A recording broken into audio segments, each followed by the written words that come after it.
నమస్తే రమగారు. నమస్తే జయ. రమగారు, తోడు ఎంతవరకు అవసరం?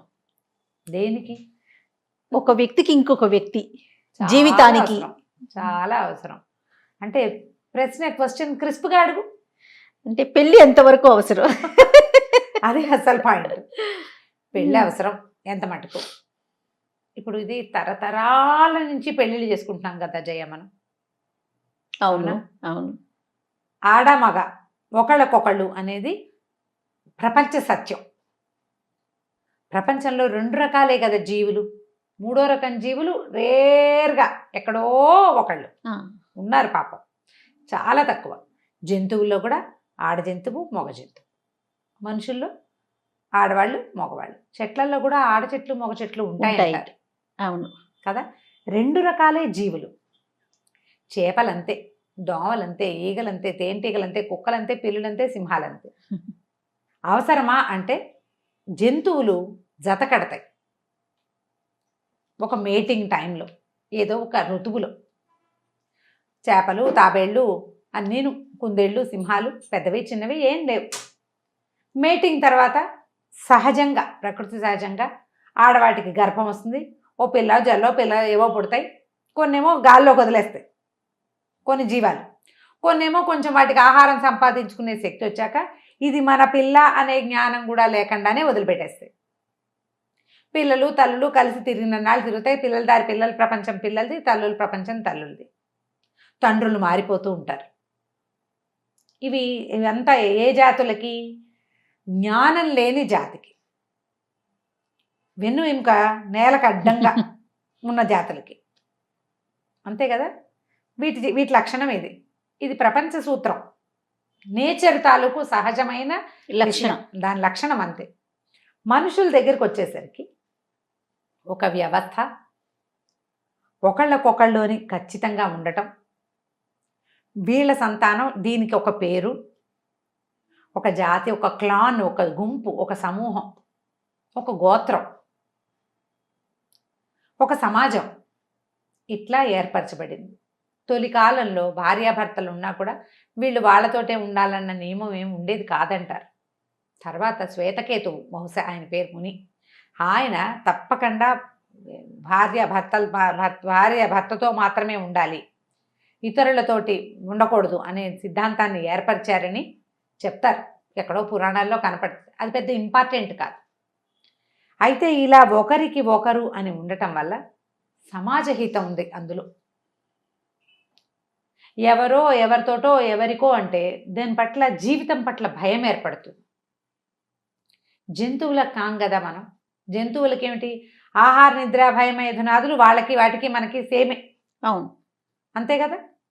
కానీ మనకి విడిగా ఉన్నదేమిటి? బుద్ధి, జ్ఞానం. ఇవి జంతువుల్లాగా ఉండకూడదు కాబట్టి మానవుల్లాగా ఉండాలంటే నియమావళి ఉండాలి. ఆ నియమమే వివాహం. ఈ నియమం ఉంటే, వివాహం ఉంటే ఒకళ్ళకొకళ్ళు తోడు, ఒక ఆడ మగ ఒకరికొకరు తోడు, వీళ్ళకి కలిగిన సంతానం, ఇదంతా ఒక సమూహం. ఏ పరిస్థితుల్లో అయినా ఈ సమూహం అంతా సపోర్ట్ చేస్తుంది. మానవుడు సంఘజీవి కాదు. వివాహాలు మానేస్తే సంఘం ఎక్కడి నుంచి వస్తుంది నీకు? ఎవరు నిన్ను సపోర్ట్ చేస్తారు? ఈ రోజున సైన్స్ చాలా అభివృద్ధి చెందింది కదా. ఇప్పుడు ఒక భార్యాభర్త, ఒక ఆడ మగ కలిసి ఉన్నారు. వాళ్ళకు ఒక 6-7 పిల్లలు పుట్టారు, 5-6 అనుకో. ఈ లోపల ఆడలు మొగలు మారిపోయారు. పిల్లల బ్లడ్ జీన్ మ్యాపింగ్ అంతా మారిపోతూ ఉంటుంది. ఈ గుంపులో ఎవరికైనా అనారోగ్యం వస్తే వీడికి తనలాంటి రక్తాన్ని సేమ్ తల్లిదండ్రి XY క్రోమోజోమ్ని పంచుకున్న వాళ్ళ వల్ల వీడు బతకడానికి అవకాశం ఉంటుంది. ఈ నియమం లేని సంఘంలో ఎవరు వీడిని సపోర్ట్ చేస్తారు? కాదు. అవును కదా. ఇది ఒకటి ఆలోచించాలా. ఇవన్నీ ఆలోచించే కదా ఋషులు మనకి ఒక సమాజం, ఒక నిర్మాణం, ఒక నియమము, ఒక నాగరికత ఏర్పరిచారు. మన ముందు భారతీయ ఋషులు, వాళ్ళకి తెలియని విషయం లేదు. ఋషులు దీర్ఘదర్శులు, చాలా దూరం చూడగలిగేవాళ్ళు. అవునండి. మనలాగా భవిష్యత్తును చూడలేక ఈ రోజు గురించే మాట్లాడే వాళ్ళు కాదు. వాళ్ళు 10 తరాల తర్వాత ఏం జరగబోతోందో ఊహించి చేశారు. మనకు ఒక నియమం, ఒక జాతి, ఒక ఇది అనేది ఉండాలి అంటే ఈ నియమావళి ఉండాలని ఏర్పరిచారు. ఈ తోడు లేకపోతే ఏకాకి లోకరక్షక అని సన్యాసులు ఉన్నారు మనకి భారతదేశంలో. మునుల్లో కూడా మునులు ఋషులలో సంతానం సంసారం ఉండి భార్యతోటి ఉండి సంతానం ఉన్న ఋషులు ఉన్నారు. లేకుండా ఏకాకిలు ఒక్కరుగానే ఉండి ఏ వైరాగ్యంతో కేవలం భగవంతుడు తప్పిస్తే ఏమీ లేని వాళ్ళు ఉన్నారు. సంఖ్య చాలా తక్కువ. అవును. వాళ్ళు లోకహితం కోసం మాత్రమే జీవించారు. ఎంతమంది చేయగలుగుతాం మనం అట్లా? ఇప్పుడు లోకహితం కోసం వివాహం వద్దని మానేసే వాళ్ళు లేరు. అవును. ఈ ఫ్రీడమ్ని ఎంజాయ్ చేయాలను, అదేదో కష్టమనో, లేకపోతే తమ అనుకున్నది జరగలేదు కాబట్టి ఇలా ఉండాలి ఏదో ఊహిస్తారు. మనిషికి ఎప్పుడు కూడా తనతో పాటు ఒకడు ఉంటే ఉండే ధైర్యం ఒంటరిగా ఎప్పుడు ఉండదు. మహా ఒంటరిగా తిరిగే సింహాలు కూడా ఆడసింహాలు తోడు లేకుండా వేటాడలేవు. వాటికి కూడా సమూహం కావాల్సిందే. సింహం సింగిల్గా వస్తాను 100 సార్లు చెప్పుకున్నాం కానీ మనం ప్రతివాడు నేను సింహాన్ని నేను సింగిల్గా వస్తానంటాడు. సింహం సింగిల్గా రాదు. ఫర్ యువర్ కైండ్ ఇన్ఫర్మేషన్, ప్రాక్టికల్గా రాదు. ఓ సింహం ఒక దాని మీద పడి ఏదైనా చెయ్యాలంటే ఆడసింహాలన్నీ గుంపంతా కలిసి దాన్ని ఈ వేటని కరెక్ట్గా నిర్ధారించి అన్ని పక్కల నుంచి కమ్ముకొస్తే మగ సింహం దూకి వేటాడుతుంది. ఆడవాళ్ళ సహాయం తీసుకుంటుంది అది. ఓకే, సింగిల్గా వచ్చేసి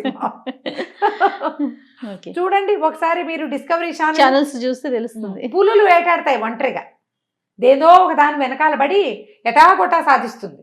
ఒక్కోసారి మిస్ అయిపోతుంది కూడా. అది అర్ధాకలతోటి ఇచ్చి దొరకలేదని ఇంకో చోట కలిపి. సింహాలు అలా వెళ్ళవు, ఎందుకంటే వాటికి perfect planning with ladies help.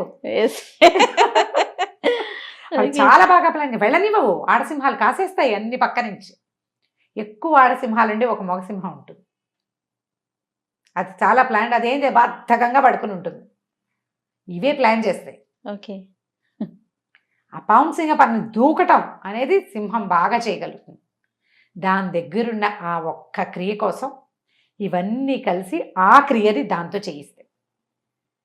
ఇదే మన సబ్జెక్ట్ ఇది కాదు, దీని మీద డిస్కషన్ లేదు, మామూలుగా చెప్తున్నాం. ప్రధానమైంది ఒకళ్ళకొకళ్ళు తోడు, నేను నాది అనే భావన. దానివల్ల వ్యక్తులకి ధైర్యం వస్తుంది, సంతోషం వస్తుంది, కలిసి పంచుకుని తినటంలో ఉండే ఆనందం ఏంటో తెలుస్తుంది, బ్రతికుండటంలో ఉండే ఆనందం ఏమిటో అర్థమవుతుంది. దానివల్ల చాలా సమస్యలు వస్తున్నాయి ఇవాళ రేపు. పెళ్లి వల్ల సమస్యలు వస్తున్నాయి. సమస్యలు రాని వాళ్ళ సంఖ్య ఎక్కువ కదా. అవును. సమస్య వచ్చే వాళ్ళ సంఖ్య తక్కువ. ఎందుకు సమస్య వస్తుంది అనేది రూట్ కాజ్లోకి కనుక వెళ్తే మనం సెల్ఫిష్గా ఉన్నామని మీరు అర్థం చేసుకోవాలి. ఆడ మగ కూడా. అయితే ఆడాళ్ళు సెల్ఫిష్, లేకపోతే మగవాళ్ళు సెల్ఫిష్, లేదా రెండూ సెల్ఫిష్. వీళ్ళిద్దరు కాబట్టి వీళ్ళ అమ్మా నాన్నలు సెల్ఫిష్. అది తగ్గించుకోండి.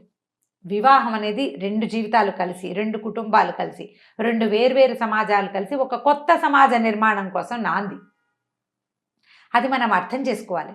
అసలు పెళ్ళి ఎందుకు చేసుకుంటున్నాం, ఎందుకు మనం కలిసి ఉండాలనుకుంటున్నాం అనేది ఆలోచిస్తే కొన్ని నువ్వు సర్దుకుంటావు, కొన్ని ఆవిడ సర్దుకుంటుంది.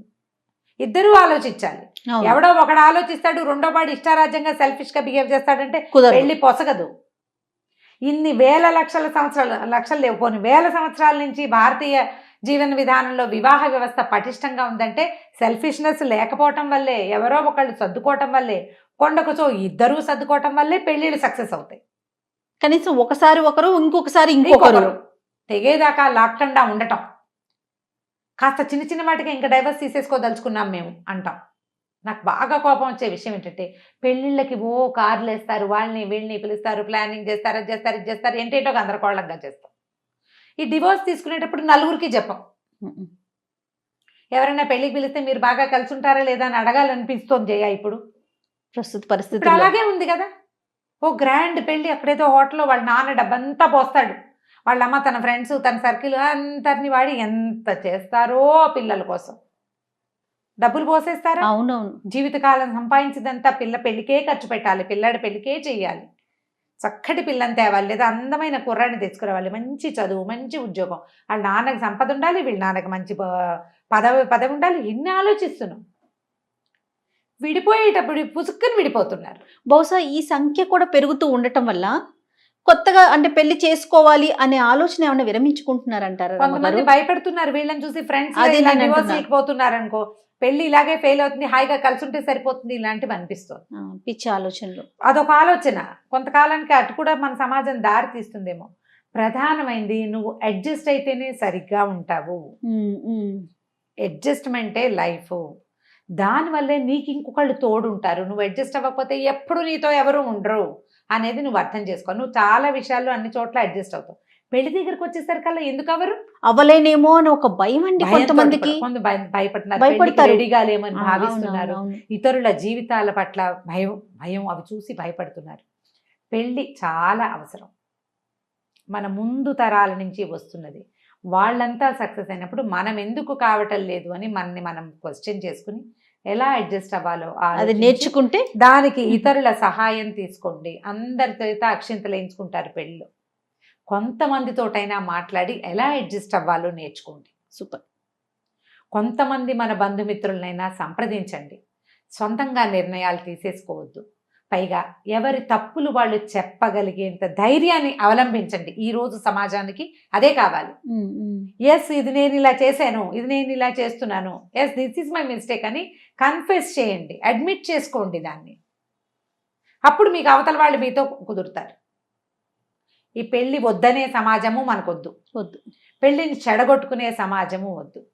మన ముందు తరాల వాళ్ళు ఎట్లా వివాహ వ్యవస్థని ముందుకు తీసుకెళ్లారో మనం కూడా అలాగే కొంతకాలం పాటు ముందుకు తీసుకెళ్తే సమాజంలో వస్తున్నటువంటి పిచ్చి పోకడలు కొంచెం తగ్గుతాయి.